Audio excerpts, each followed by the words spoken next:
right, look at that. 44 people already in here, ready to go. Oh my goodness. So that you can't hear, so I can't hear myself. Because that would be weird. At least the audio is good. What a fun way to start. Good evening and welcome to the second night of our Vocation Talks, Vocation Stories here at St. Andrews in Clifton.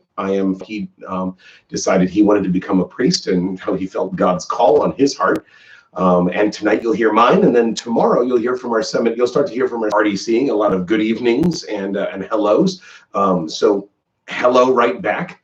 The plan for tonight is very simple. We'll start in prayer, and then I'll share my vocation story with you, and then I'll have it open for any kind of questions or anything that you guys want to submit. Feel free to use the chat. I will try to answer as many questions as I can.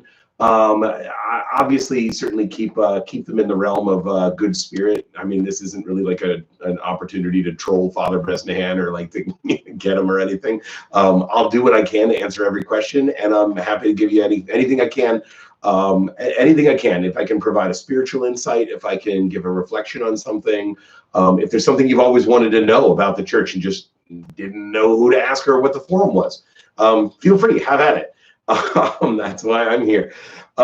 Anyway, so I hope you are all doing well, and I hope you are all obviously safe. And certainly tonight we keep anybody who's certainly dealing with health issues, mental health issues, physical health issues, all those kinds of things. I'm sure you would love to hear the riveting tale of how an unmarked white van and some guys in black ski masks captured Father Bresnahan and brought him to seminary.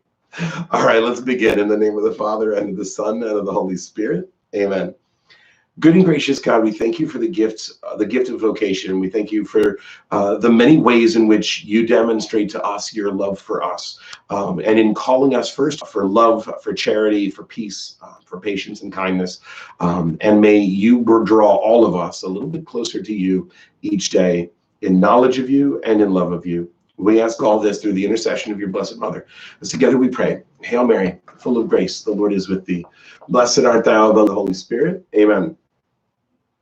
Whenever people ask me to tell my vocation story, to tell, what happened, how did an unmarked white van and guys in black ski masks, they jumped out and they leaped in, and then that was that. But obviously, like anybody, if you've ever heard a story, any kind of a story, the Lord was at work, right? And for married couples, a lot of times that's kind of the chance encounters, or those moments as you were growing up and as your spouse was growing up, and then the way that you grew and then discovered each other and then came to know each other. Right? What an amazing, and it usually culminates in an amazing proposal. I think that's the same thing that happened in a very real way with me. God was hard at work on me long before I even knew that I was called to be a priest. And it starts really first and foremost when I was born. I was born in a very unusual circumstance. My biological mother was an alcoholic and struggled greatly with all sorts of issues. She was just a smoker and couldn't keep her life together, and really just really about that she was pregnant. That she was pregnant with her first child, and at the same time, almost not miraculously, but God's hand is obviously in the equation. Her brother and sister-in-law had been trying to have kids for close to 10 years. They'd suffered miscarriages. They had tried to figure out any number of different things, but nothing was working. Forever, and changed her life forever. And she offered to give me up for adoption to her own family. To her brother and to her sister-in-law. I was always raised knowing I was adopted, and I was always raised knowing that she was my biological mother.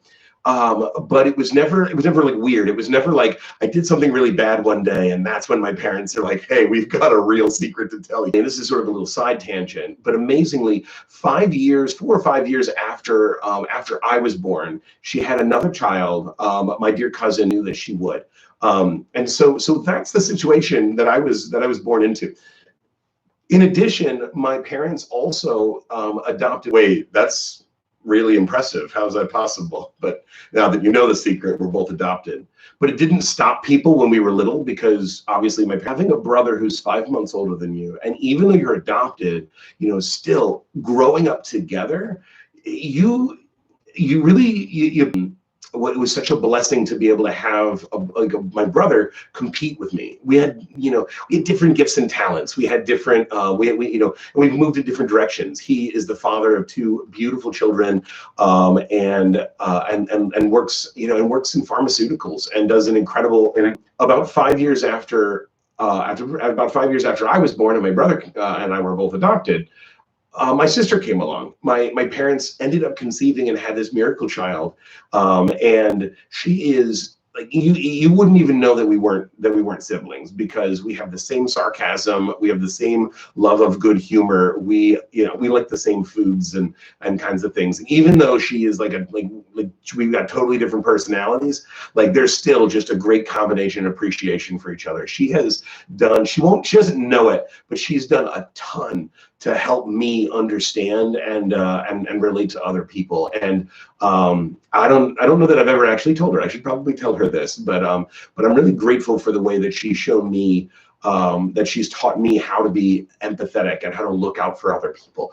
I don't know that I've done it so well, but in her, hopefully if she ever sees this, that she knows that I'm very grateful for having her as a sister. And so growing up, that was us. It was a family of five, two brothers and a sister, mom and dad, and we were homeschooled for the majority of our grade, and really got to know each other incredibly well, pushing each other academically, pushing each other's buttons, knowing exactly how to push each other's buttons. So it was quite eventful, and it was an amazing childhood. I think everybody struggles in different ways, and everybody reacts to those kinds of things differently. For me, one of the biggest struggles, at least growing up, was kind of the idea of mind, right? I could name every country. I had the presidents in order. I can sing the alphabet backwards, right? All these like different things in my mind, but I didn't know how to put them to use. And so my mind would travel back and forth to different things that I was fascinated about, right? Things I wanted to be. One minute I want to be a bank depositor. I loved the guy who pushed the buttons to get the tubes and work the machine. One day I read a book on epidemiology, and it would have been really useful in today's quarantine. But I really love the idea of traveling the world and saving people from emerging diseases and epidemics. I thought that was fantastic. I love the idea of helping other people. Eventually, I recognized that I had a love of history. I had a facility for foreign, whether a very young age or what was sort of fostered a little bit in high school. And so I finally settled on the perfect job. I knew what I was going to be, because I had discovered and began to read Tom Clancy. And in Tom Clancy's book, a history major becomes a super spy, right? And that sounded amazing to me, right? I loved the idea of a guy hunting spies game that is just so popular in Tom Clancy novels. I was like, oh, this is perfect, right? So that I'm kind of set from really probably about the middle of high school all the way through college, and I was dead set. I was like, perfect. I will major in history. I will take the foreign service exam, and I will go on and I will be a spy. Perfect. Amazing. And then everything starts to change. Starting way back when I was about 7 or 8, Father Barquette from St. Mary of Sorrows kind of whispered over to us once as a family and said, every family's got to have a priest. And I thought to myself, well, it's not going to be me. Because I'm sitting there thinking, like, I mean, I'm going to be a spy. I'm going to be a nature preservist. I'm going to be an emerging disease expert. I'm going to be all kinds of these other things. Like, why would I want to be a priest? And so I pushed that out of my mind for probably about 10, 15 years. And God's mystery is not just something that gets solved on page 1. Right? People who fall in love, they might fall in love at first sight, or they might see something in somebody that's like Oh, yeah, no, I met him and I knew something was different about this guy, or I saw her and I knew she was the one, right? But even those stories usually come with a story before that, where you find before you find the one you do like, the one you do want to marry, you discover all of the things that don't work, and you maybe go through a winding path where you're not really quite sure, like, and you have some sort of struggles. I have to confess, I never like sort of went off the deep end, although I probably could have any number of times. Um, I was always close to my faith. But the key for me is that my faith was always rooted in my knowledge. I knew the faith, right? I knew it. I had read the Bible and I had read the catechism and I knew what the church taught and I could list you 1,000 saints and I knew when their feast days were. I knew stuff, right? And if you asked me some cool trivia question, I could probably answer it. I was insufferable teachers was so frustrated that I always seemed to know the answer. And I kind of, first when you were a kid, you're like, you had to be eager and answer the question as many times as you could. I realized that if they didn't answer, I would. And so he got so frustrated with me for always seeming to know the answer and knowing the answer. What was the name of the king who put Daniel in the lion's den?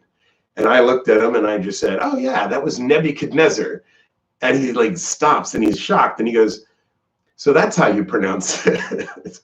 And like, just right from the very beginning, it was one of those things where my faith was never a matter of, anything that like my heart would tell me about. It was everything in my brain, right? I could answer all the questions and I knew all the things, right? I knew all the things. And so, so when we finally got to high school, I don't want to say that like even at O'Connell, I went to O'Connell for 4 years, and like it was really scary to be in a high school for the first, be back in school, much less to kind of dive into high school from being homeschooled. That adjustment was crazy.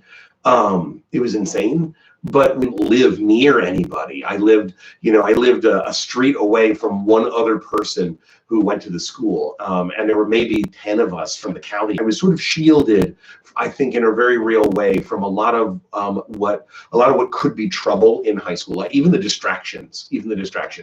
I spent almost 18 hours a week doing gymnastics. So even if I wanted to stay after school and have fun or get in trouble or do something like, faith might not have always been something that was central to my heart, but I was never very far away from it. And I was never, you were totally sheltered. You lived a totally sheltered life. It wasn't even so much that. It was very much one of those things now when I look back to say those times and investments kept me on the straight and narrow, even if I wasn't, hey guys, I love Jesus and I really want to share his word and maybe God wants me to be a priest. Now, I still had other plans.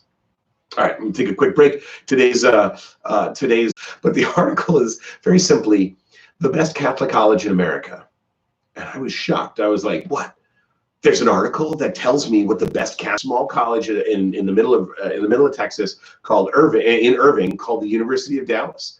And it checks all the boxes. They focused on the Western tradition, and so it was essential that you took 2 languages, that you studied a ton of history. You also studied philosophy, theology, literature, art, science, math. You had to study all of the things, and not just in read the professor's book, but you were immersed. You were immersed in the great books and the great works of literature, and understanding how it wasn't just learning things to study, but it was learning things into my ear and prepping me for whatever it is he had in store. So in the middle of all of that, I started to have a crisis, right? Started to doubt a little bit that maybe I was called to be a spy. Those words that Father Barquette was chirping in the back of my mind, still kind of resonating. And so I got a little fearful, right? I don't know about you, but all right, like somebody knows more than me, right? Somebody is a lot smarter than me. And I learned that very quickly about a lot of my fellow students. Loves his faith. And I realized something was missing in my own life, because I knew the faith, but I wouldn't say that I loved it. I wouldn't say that it had really taken root. And in fact, like I just said, I was terrified, so scared. But it started the process, and I started to think like, oh no, spy, but I'm a little nervous that maybe, maybe I'm not really going to be qualified. What if I miss the exam? Like, and I started to have a little bit of those doubts.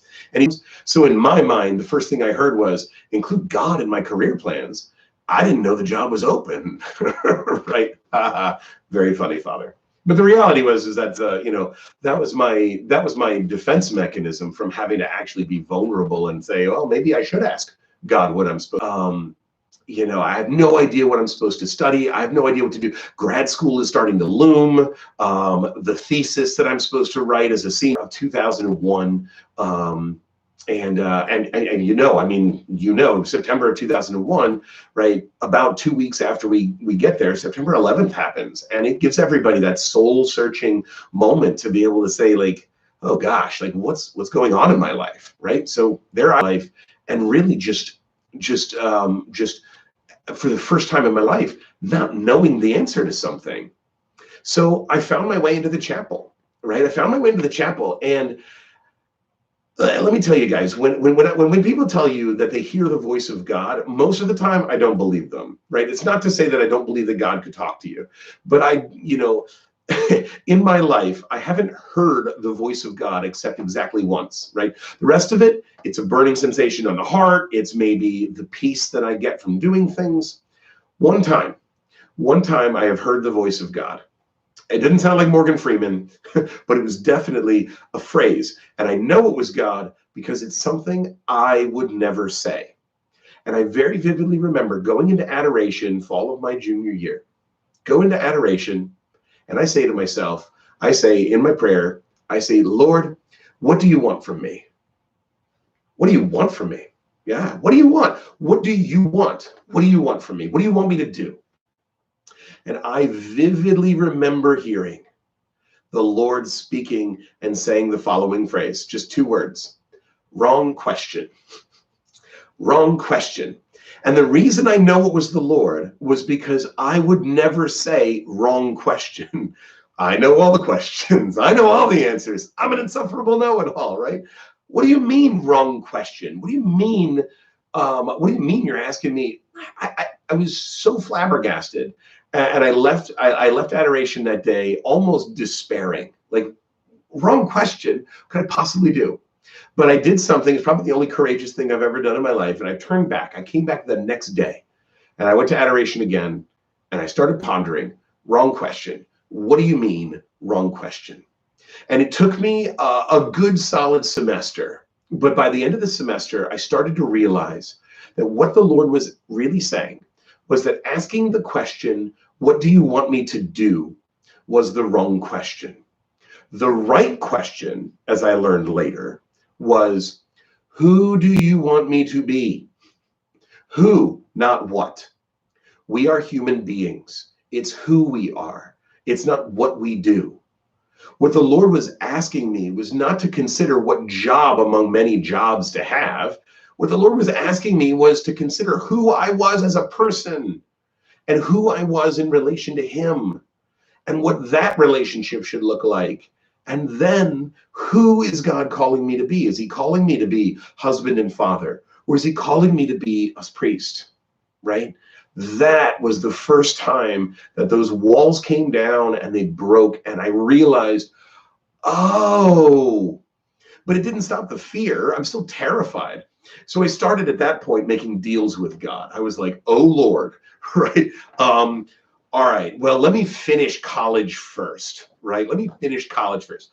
I will make sure that my senior year is just chock full of spirituality and good things. And I did. I made an effort to go to daily mass more often, to go to to spend some consistent time in prayer. I started doing a lot of those little things that started to lay a spiritual foundation.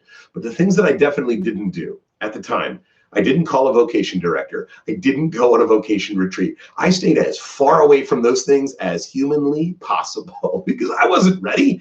There was no way I was willing to commit to that. Senior year rolls around and grad school is looming, and I have to write my thesis my senior year. And my thesis, at the time, I thought of something that would clearly be a very small topic. I thought to myself, I will write about Naval History in Ancient Carthage. Right? That is a really such a specific topic, right? Ancient Carthage, not as big as Rome, not as big as Greece, not as, it's a little bit more fringe. It seemed to be a little more of a fringe group, right? Naval history, that's a very small facet of life in one culture. Sounds good. I think at the time, I realized I should have done this, and this happens a lot with me, where I always find that I grossly underestimate what I'm asking myself to do. And so I didn't realize at the time, but all naval history, or all Carthaginian history, is naval history.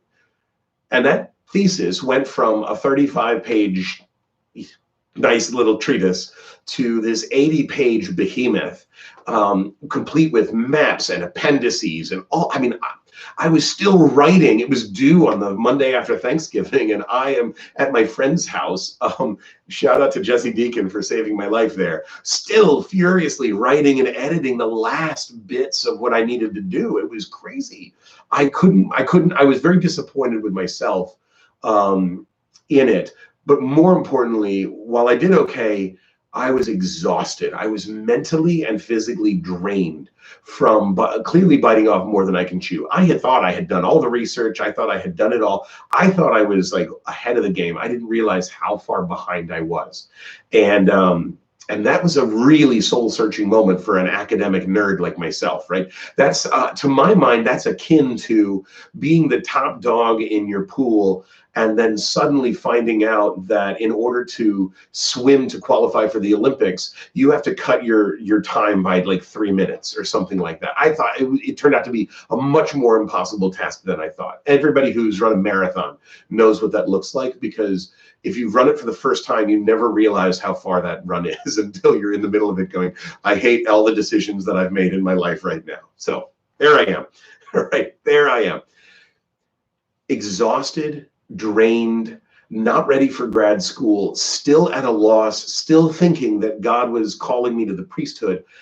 That's when I made another deal. And I said, Lord, I'm not willing to enter the seminary because I know that's crazy, but I will give you a year of my life as a mission. In a mission, I'll give it to you in service, and then you can let me go on about my business.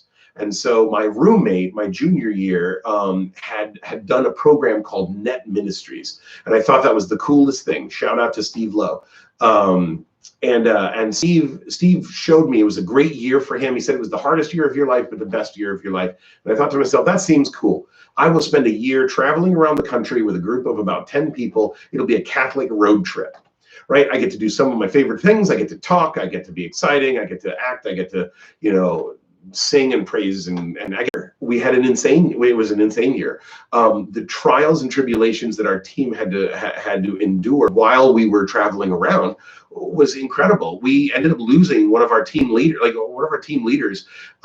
We traveled from Michigan to New Hampshire, and we went through Canada because we thought that would be a shortcut. But it turned out that there was some sort of citizenship problem with our team captain, and so he was not allowed to come back into the United States. So we had to figure out how to keep going without our team leader. Like, it was insane.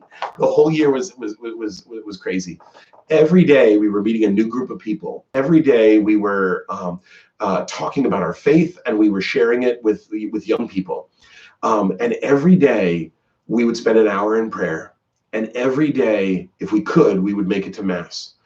And it was amazing. Those people shared with me. They were from everywhere. They were from Jersey. They were from California. They were from Maryland, Chicago, Texas, Minnesota. They were from Ohio. They were from all over Colorado. They were from all over. They had all walks of life. And that's not one of mine. It was amazing to be able to see and pray. And in the middle of that seeing and praying, I started to feel a little bit more at peace. I started to realize that maybe God's plan for me was a plan for happiness.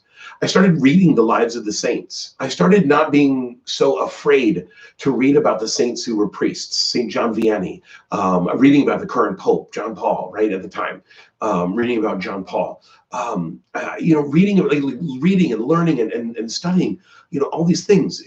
Thomas Aquinas, not just as a philosopher, Thomas Aquinas, the priest, the Dominican, right? You start learning about all these guys, and you start saying, like, okay, there's something truly heroic about this. There's something truly fruitful. And the thing that really struck me, and this was very apparent in the scriptures when you read the stories of the apostles, but it started to strike me that as a priest, you have to do a little bit of everything. You have to be a healer of souls. You have to stop the epidemic of sin. You have to, there's a financial element to it. You have to uncover the sneaky ruses of evil of evil in the world, right? You have to, on some level, go undercover to help reach people and share faith with them in a way that resonates with them. You almost have to be a spy for Jesus. I started to realize, and it was kind of dawning on me, that all of the things that I always wanted to do were wrapped up in the idea that as a priest, I might be able to do that. And so I started to think maybe God had a plan. Maybe God was up to something. But I was still nervous. So I called up the vocation director, and he was so good. He said, well, you said, why don't you come in for a meeting? Well, I'm in Michigan. Well, cool. When are you going to be, like, what about next week? Well, next week I'm going to be in New Hampshire. Okay, what about the week after that? Well, probably going to be in Green Bay, Wisconsin, right? And he's like, okay, well, fine. When are you going to be able to see me? I'm like, well, I get off the road in May. Can I meet you in May? And he sits there and says, well, it's a pretty tight turnaround, but I think we might be able to handle it. So I'm like, okay. So I get off the road in the middle of May, about May 15th or May 20th. I fly home from Minnesota. The next day, I go to the vocation director, and he gives me the application. And guys, I applied to college, applied to jobs. My first job was Taco Bell, right? I've never had an application that was like 20 pages long and included, please write your biography. A biography? I had to write the biography before, it was middle of May. I had to write my own biography and submit the whole thing before the bishop went on vacation in July, because Bishop Laverty always made a habit of going on vacation in the month of July. So I had to get it in. I had 6 weeks. I had 6 weeks, really before 6 weeks, to get everything in. And I managed to get it all done by the middle of June, and I was accepted in the middle of June. So the turnaround was about a month, but it was the craziest thing because once I was ready, I knew I was ready. I knew I was ready. And also because I had made another deal. The deal this time was very simple. Lord, if you accept me to seminary, I will give you a year. And then I will suddenly realize that everybody is crazy and you will let me leave. And I will have put that aside and we'll be ready to go. Let me tell you, friends, the day that I entered the seminary, probably within the first week, maybe once or twice, I woke up and I'm like, where am I? What is going on? But after about a week, the most incredible thing happened, right? The reality set in that I was surrounded by guys who also had the same goals as I did. They wanted the same things. I was shocked.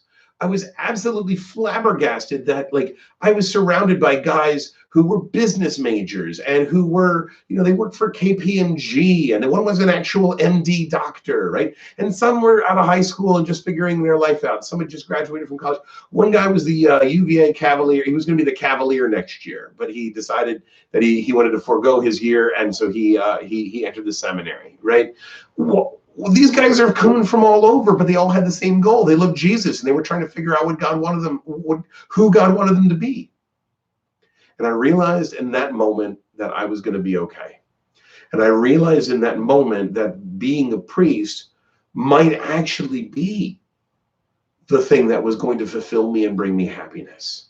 And I realized in that moment that all of the little pieces that God had been putting together, right? From the moment that, my biological mother gave me up for adoption, to the moment that I met my baby sister, to the moment that I graduated, and went to high school, and went to college, and those retreats, and all the different people that God put into my life, I started to realize God might be doing something. Right? One of my dear friends from the high school, from Ireton, used to say, God is smarter. God is much smarter than I am. Well, for a guy who is an insufferable know-it-all, God is much smarter than I am. And so I don't want to say the rest of the seminary time was a breeze, but there was a peace. And so whenever I challenge people, and whenever I talk about vocations, guys, this is what I share. People say, how do you know?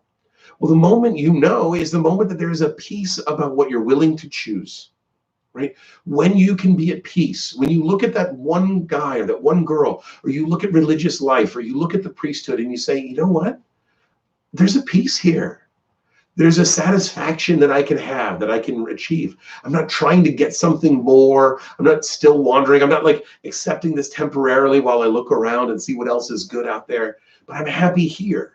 And the minute that peace comes in, that's when you know, because that peace brought me joy. It brought me joy. It opened up so much about me. I know that you probably recognize me as a really gregarious and a very funny and an outgoing person. That was not me in high school. That was not me in grade school. That was not me growing up. That was me maybe trying to find my voice. But once I entered the seminary, I knew where my voice was, and I knew what it was meant for. That I was meant for proclaiming the love of Jesus Christ in the world. And so the rest they say is history. My first assignment was, my deacon assignment was at All Saints. And I very vividly remember that the day of my ordination, the day after my ordination, I went back to All Saints, and I'd been a deacon for a year. And somebody rang the doorbell and said, excuse me, I'd like to talk to a priest. And out of habit, because my whole life had been, oh, hold on, I'll get the priest for you. And I was like walking away, and then I was like, oh, wait, I am a priest. I am a priest. And that ordination was really one of the most beautiful moments, of my life, because at my ordination, I'm literally on one side, I have my biological mother. On the other side, I have my adopted mother. And right when they call me from the pew to go receive ordination, I get these two squeezes from my two mothers who love me, who love me unconditionally and who shared that with me. And I don't think my mom knew that she was going to be a celebrity because of all of this. There was a line for me to get a first blessing, but the longer line was for her because everybody wanted to ask, what's the secret? How did you get a priest? What did you do? And the reality is that my mother and my father are just faithful witnesses. They live their faith every day. And my mom went through breast cancer, and that didn't stop her from waking up at 4 a.m. to do her prayers and to walk over to the church, not to walk over to the church, but to drive over to the church and open the church, right? She's a model of faith. My dad is a model of faith. And between the two of them, I couldn't have been more blessed to be able to have those examples as I was going through the seminary, to pick me up and lift me up and